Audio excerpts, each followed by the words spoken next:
Bonjour et bienvenue chez Inconsciente, le podcast qui parle d'hypnose humaniste, ericksonienne, de PNL, de communication non violente et de transgénérationnel.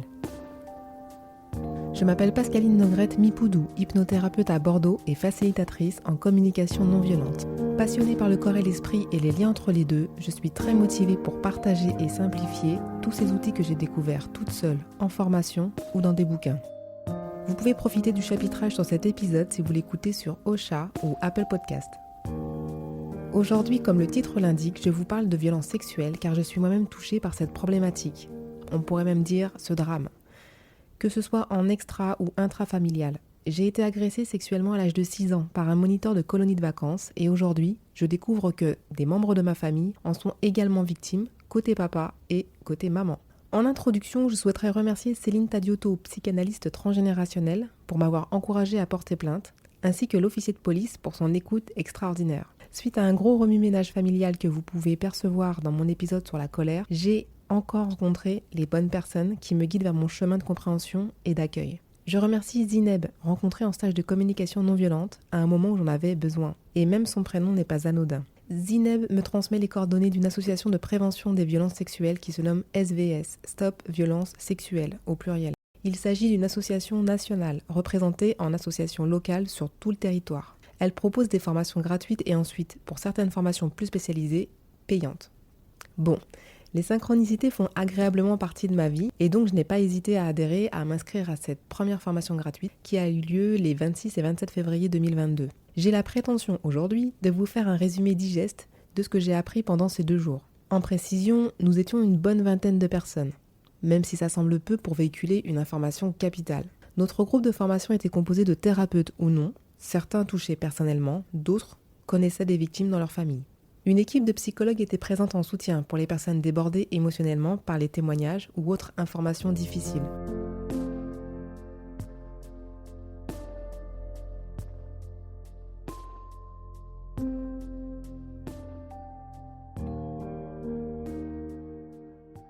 Pour commencer, on pose les bases et c'est hyper important. Je l'ai expérimenté en reprenant mes consultations la semaine suivante et poser les mots justes permet de commencer à parler.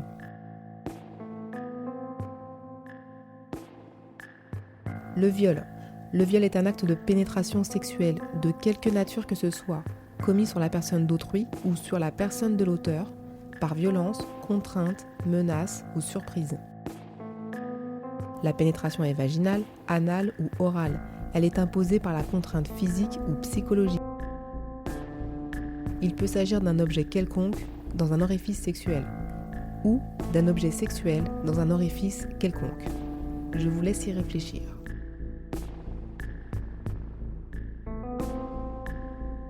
Les agressions sexuelles, autres que le viol, constituent par l'acte attouchement illicite ou impudique exercé avec ou sans violence sur une personne non consentante ou ne pouvant y consentir, en public ou non, et susceptible d'offenser la pudeur de cette personne. À noter que l'agression sexuelle peut concerner tout le corps et pas seulement les zones érogènes ou intimes. Pour résumer, les violences sexuelles regroupent le viol et les autres agressions sexuelles. Dans tous les cas, il y a absence de consentement.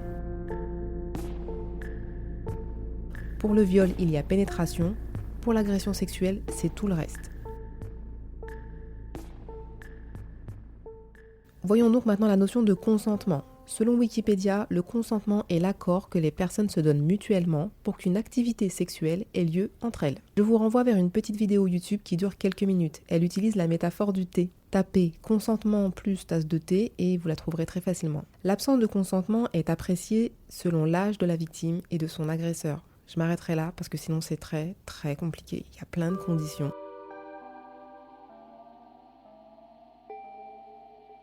Petit aparté sur la notion d'inceste. Le code pénal dit: les viols et les agressions sexuelles sont qualifiés d'incestueux lorsqu'ils sont commis par premièrement un ascendant, deuxièmement un frère, une sœur, un oncle, une tante, un grand-oncle, une grande-tante, un neveu ou une nièce. Troisièmement, le conjoint, le concubin d'une des personnes mentionnées sur les 2 mentions précédentes, ou le partenaire lié à un pacte civil de solidarité à l'une des personnes mentionnées aux mêmes mentions 1 et 2. S'il y a sur la victime une autorité de droit ou de fait. Ce qui veut dire qu'il peut y avoir inceste avec ce qu'on appelle gentiment les pièces rapportées dans les familles. Ça ne marche pas pour les cousins-cousines parce que cousin-cousine, c'est autorisé par la loi, le mariage.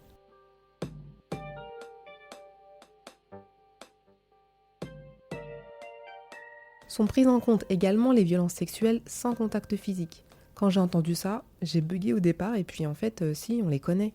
Exhibition sexuelle, harcèlement sexuel, provocation aux agressions sexuelles, outrage sexiste, corruption d'un mineur, proposition sexuelle à un mineur de moins de 15 ans par un moyen de communication électronique, détention, acquisition, consultation ou exploitation d'images pornographiques de mineurs, diffusion d'un message pornographique à un mineur, incitation d'un mineur à une mutilation sexuelle, incitation d'un mineur par un moyen de communication électronique à commettre tout acte de nature sexuelle. La liste est longue, n'est-ce pas? J'aurais ajouté quelque chose comme le non-respect de l'intimité d'un mineur, dans la salle de bain par exemple. Mais bon, ça doit bien être quelque part, mais je ne le sais pas encore. Je continue avec les effets des violences sexuelles sur le cerveau de la victime. Le premier traumatisme va conditionner les comportements à venir. La sensibilisation du système nerveux central et du système nerveux autonome va entraîner des libérations d'hormones dans le corps, comme l'adrénaline et la noradrénaline. Et une sidération se produit, c'est la conséquence directe. Le corps est déconnecté du cerveau pour se protéger. C'est l'exemple du lapin au milieu de la route, ébloui par les phares d'une voiture. Il est tétanisé, incapable de bouger, même pour sauver sa peau. Ce qui est hyper important à comprendre, car la culpabilité est souvent la meilleure amie de la sidération. Autrement dit, il n'y a pas à se sentir coupable de ne pas avoir pu bouger. C'est la sidération, elle est physiologique. Moi-même, je n'ai pas bougé. J'avais 6 ans, j'étais sidérée dans l'attente que ça passe et qu'il me laisse tranquille. La sidération est physiologique, je le répète. Elle balaye donc l'idée que ce n'est pas parce que je n'ai pas bougé que j'étais consentante. De toute façon, avec la définition plus haut, vous voyez bien qu'il n'y a pas de consentement à 6 ans. Et ce n'est pas parce que ce n'est arrivé qu'une seule fois que le corps n'a pas enregistré le traumatisme. Là, ça balaye la banalisation. Bah, c'est rien, moi aussi ça m'est arrivé, tu sais. Ou il était bébé, il a oublié, c'est bon. Ça, c'est la voix aiguë. Le premier traumatisme, c'est la voix aiguë. Le circuit neuro-hormonal se déclenche pour la première fois. Le message d'alerte s'installe et touche l'hypophyse et les glandes cortico-surrénales, des glandes qui produisent elles aussi des hormones. C'est là qu'entre en jeu le cortisol, qui à long terme a un impact sur la santé. Hypertension artérielle, problème de surrénal, problème de sommeil, etc. J'en passe. La notion d'énergie meurtrière. Après la sidération, on peut retrouver des envies de meurtre, envers soi ou les autres. Une violence qui s'exprime chez les victimes et chez les auteurs, puisqu'ils sont eux-mêmes des victimes. Une réactivation peut notamment se produire au moment de la grossesse. Je pense aux dépressions du postpartum, aux problèmes sexuels également et à tous les syndromes douloureux du corps. J'ai fait du vaginisme quelques mois avant d'être enceinte et après je n'ai pas pu allaiter longtemps mon fils tellement la douleur à la poitrine était insupportable. Et personne à l'époque n'a fait de lien, ni la sexologue, ni les sages-femmes. En tout cas, elles ne m'ont rien dit. Les chiffres officiels du ministère de l'Intérieur de 2020 dénoncent près de 25 000 viols et 30 000 agressions sexuelles. Attention, il s'agit là du nombre de violences sexuelles déclarées. Dans le cas de viol ou de tentative de viol, une victime sur 10 annonce avoir déposé plainte, dont 10% auraient abouti à une condamnation. Et là, je vous parlais des majeurs. Donc 10% des majeurs portent plainte. Du côté des mineurs, le Conseil de l'Europe estime qu'un enfant sur 5 est victime de violences sexuelles, soit en 2019 en France, plus de 2 millions d'enfants de moins de 15 ans et près de 3 millions en ajoutant les mineurs entre 15 et 18. D'après une étude de l'Union européenne en 2014, il y aurait une femme sur 4 et un homme sur 6 victime de violences sexuelles au moins une fois dans sa vie. Je répète, une femme sur 4 et un homme sur 6 victime de violences sexuelles au moins une fois dans sa vie. Je partage ces chiffres afin que chacun prenne conscience que ce n'est pas une exception, une simple banalité. Pour ceux qui sont victimes ou ceux qui osent en parler autour d'eux, il n'est pas rare que les langues se délient. Et en face, l'autre peut déposer son expérience également, le fameux « Ah bah ouais, bah moi aussi ». #MeToo.